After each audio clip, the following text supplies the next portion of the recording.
What's up, fanboys and fangirls? Welcome to another Reviewpoint podcast coming to you from fanboysanonymous.com. I am your host, as always, Tony Mango, and my target to review for this edition, great choice of words when it comes to that, is the latest in the line of Marvel Netflix series.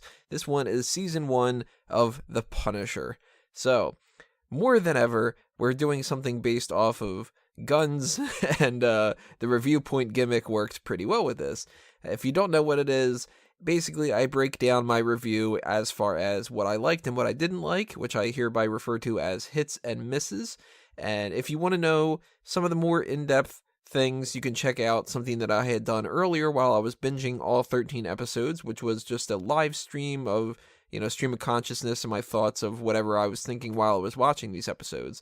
So since I talked about some of the stuff there, I'm not going to go back and talk about everything all over again, but I will try to keep it pretty simple. Later on, I will be doing spoilers, so we have to take care of a non-spoiler version of that before we do that, but that's essentially what's going to break this down to. So, as I just mentioned a second ago, this is going to be the non-spoiler section of this. Should you watch it? Should you skip it? I would say watch it, but I want to warn everybody ahead of time, if you are of the mindset that it's hard to binge these shows, I found this one pretty hard to binge, but I did like it better than Iron Fist, and I did like it better than The Defenders, and for the most part, I liked it better than Jessica Jones, although Jessica Jones had a little bit different pacing on different things and stuff. This was a much easier one to digest if you are not a big superhero fan, and if you're not, then you probably aren't interested in this to begin with, but if you're somebody who's a fan of like the Sons of Anarchy type shows and stuff, then this is more your speed. As far as some of the pluses and minuses in a non-spoiler way, if you liked Jon Bernthal's Frank Castle the first time around, he's just the same, if not better, this time around. A lot of the supporting characters are good. A lot of them are really just kind of there, and they kind of suck.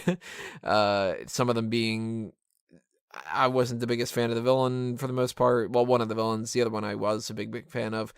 And it sort of has like this mesh of really good characters, okay characters, kind of shitty characters. So it boils down to being pretty good overall.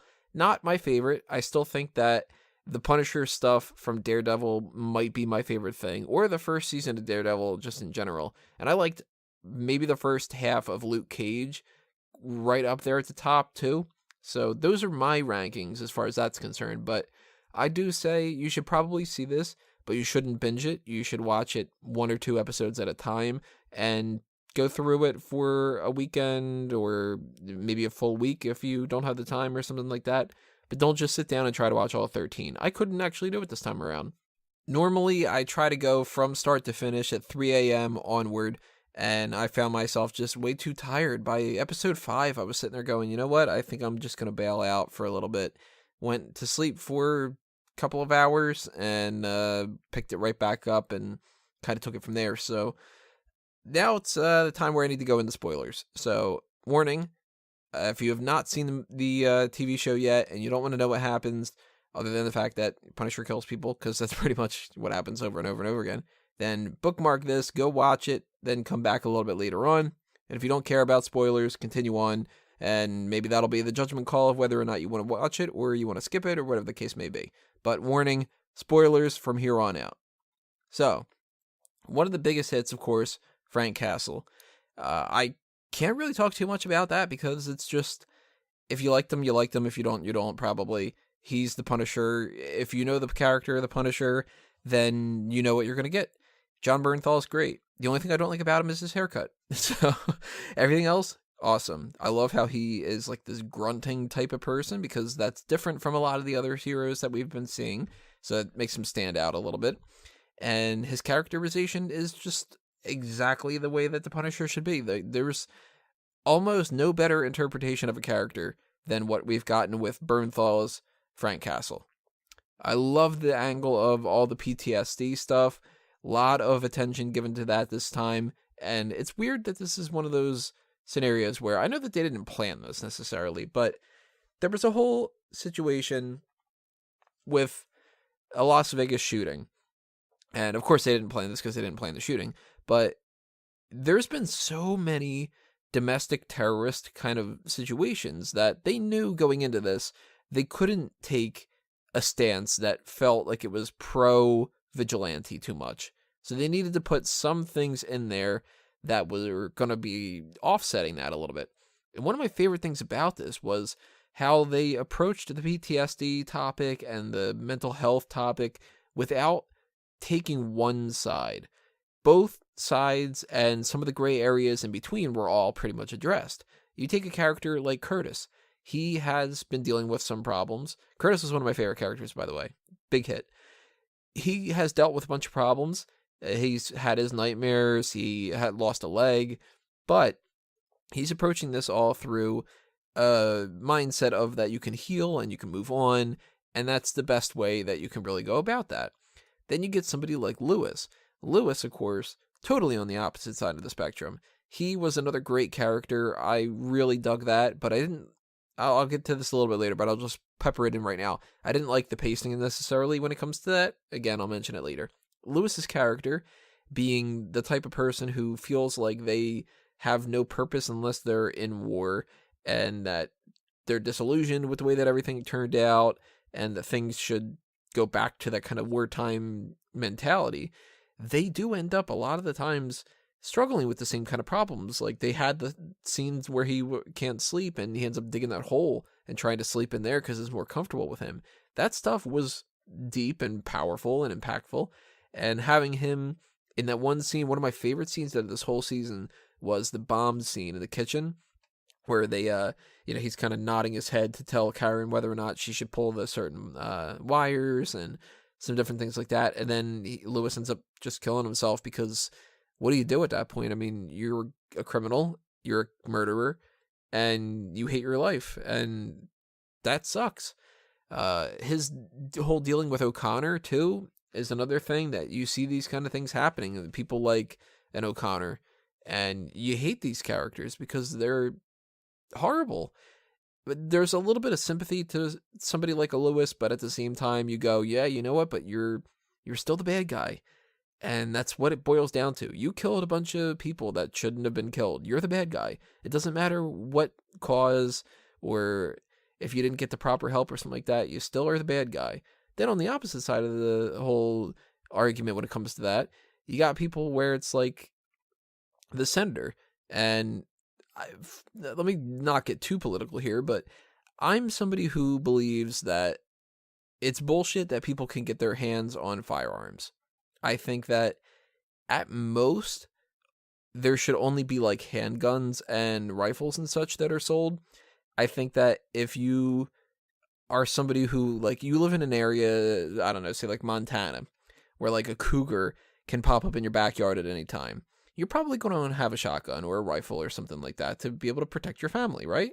If your bear fucking shows up in North Dakota and starts eating out of your trash and you think that it's going to eat your kid, you're going to want to have a gun.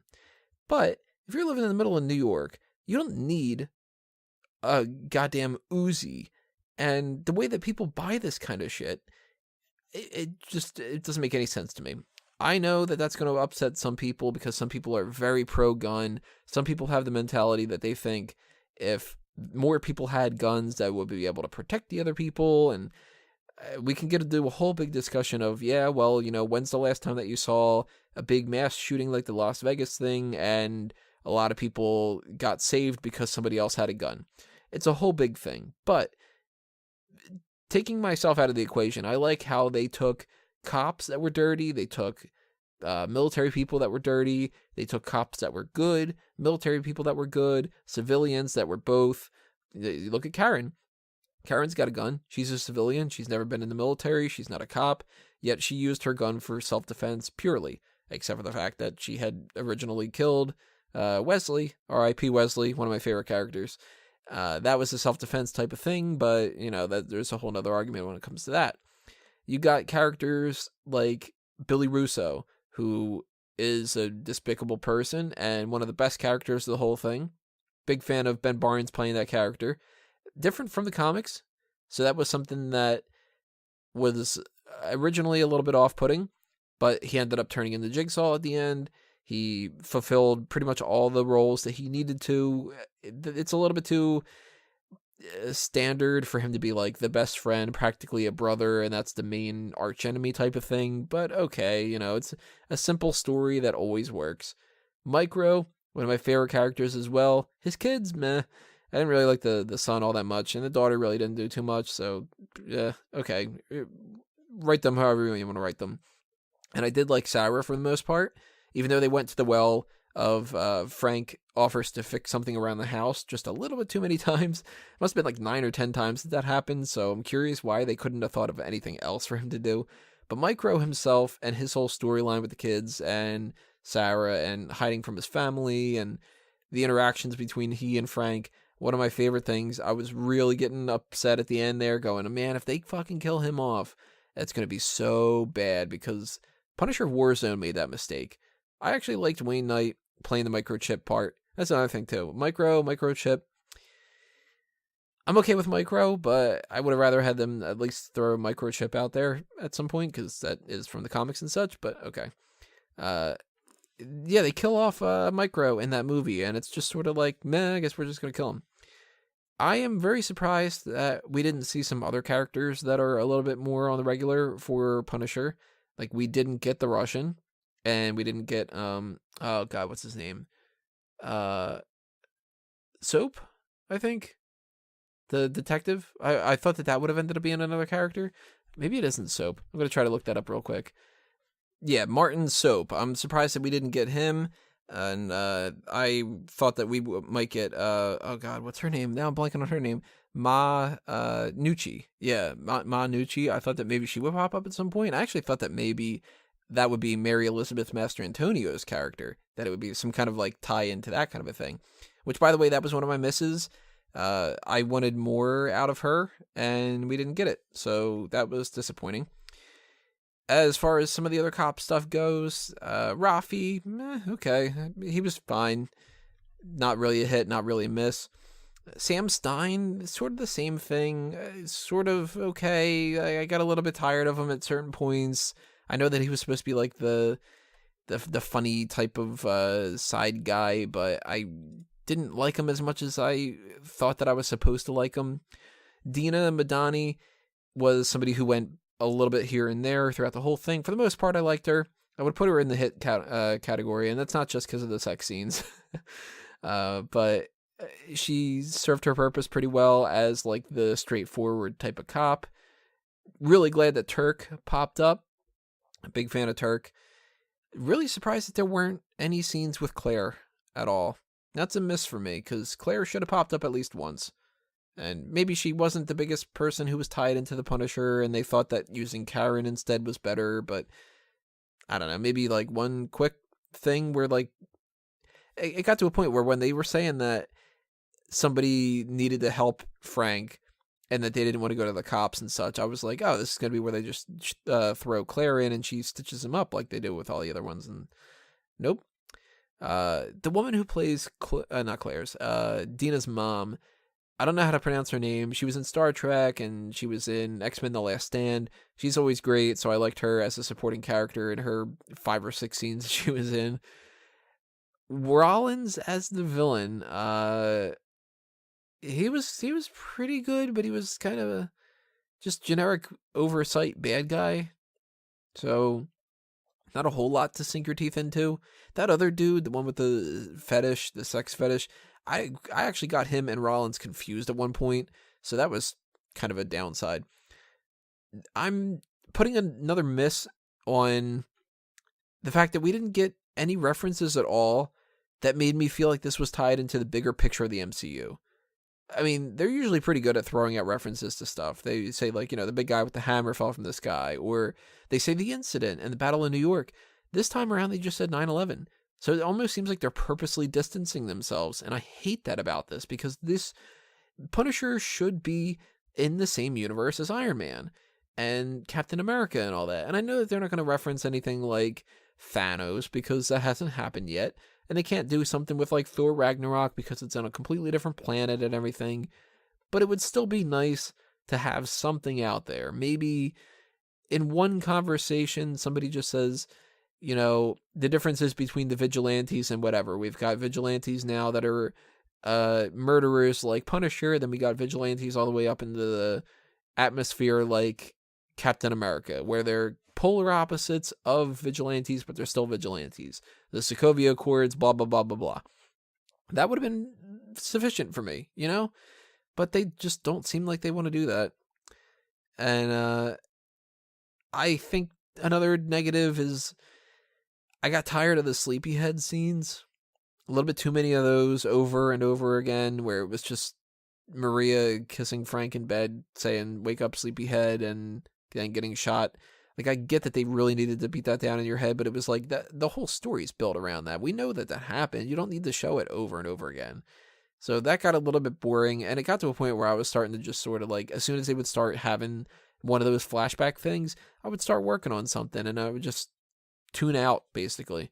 Whether I was like checking my phone or, reading something on the internet real quick or something like that. I stopped watching them at some point. So overdone when it comes to that. Pacing wise, this is my biggest criticism, I guess you could say. These shows all suffer from this. Every single one of these shows has felt like it could be half of the show. And I think that this is something that they really need to address. When they start moving everything over from Netflix and they start going to whatever the Disney platform is that they've got, I think that they need to stop doing 13-episode arcs. 6-episode arcs seem to be great. And you take something like Lewis. I mentioned this earlier. Lewis's story, I think, works better if it's not interwoven with all the other stuff necessarily, because it felt like it was sidetracked. Like, they just kept going into this whole thing with Rawlins and Rawlins and Rawlins. And then it was like, oh, wait, we got to deal with this Lewis dude real quick for 2 episodes. And then now we go back to the Rawlins stuff. That is bothersome, because I feel like that could have been a good 6-episode arc on its own. And maybe some other lesser stories that were kind of peppered in there. Like, if you're doing a 6-episode arc and Lewis is the main bad guy and, you can't just immediately have him go straight to fighting Lewis, then you have Punisher hunting down some other mafia people in the meantime or something like that. And he's going to these meetings that Curtis is running, and then they start kind of interweaving the storylines like that. But it's 6 episodes and you focus on it and then you deal with it and it's out of the way. I think that would work better. And I think that what would also be nicer is if they kind of did shorter recordings and filmings and such, where you could do 6 episodes of Daredevil, and then 2 months later you can do 6 episodes of Jessica Jones, and 2 months later 6 episodes of Luke Cage, and 2 months later 6 episodes of Iron Fist, and then, do that kind of a thing. Instead of doing big lump sums of 13 episodes twice a year or 3 times a year, you're going to get a season apiece of everybody, and that'll hold you over a little bit. And that would be, I think, a better option. And I mean, they're not listening to this, so it's not going to work necessarily, but I think that would be a lot better. And the pacing hurts it when it comes to this, because then I always feel like when we're dealing with something like Dinah talking to her mom, it's supposed to be setting up more about Dinah, but you know what? I get to know more about Dinah through the storylines that are interacting with her and Frank, or her and Micro, or her and the other characters, more than when she's just talking to her mom. I know they want to invest in these characters. I know they want to give everybody the right amount of time, and I know that they're stalling. And at the end of the day, I look at that and I go, if they would have had 6 episodes, I would have gotten it done earlier. I could have moved on to the next thing I have to work on, and I would have been just as satisfied and not felt like you needed to stretch things out.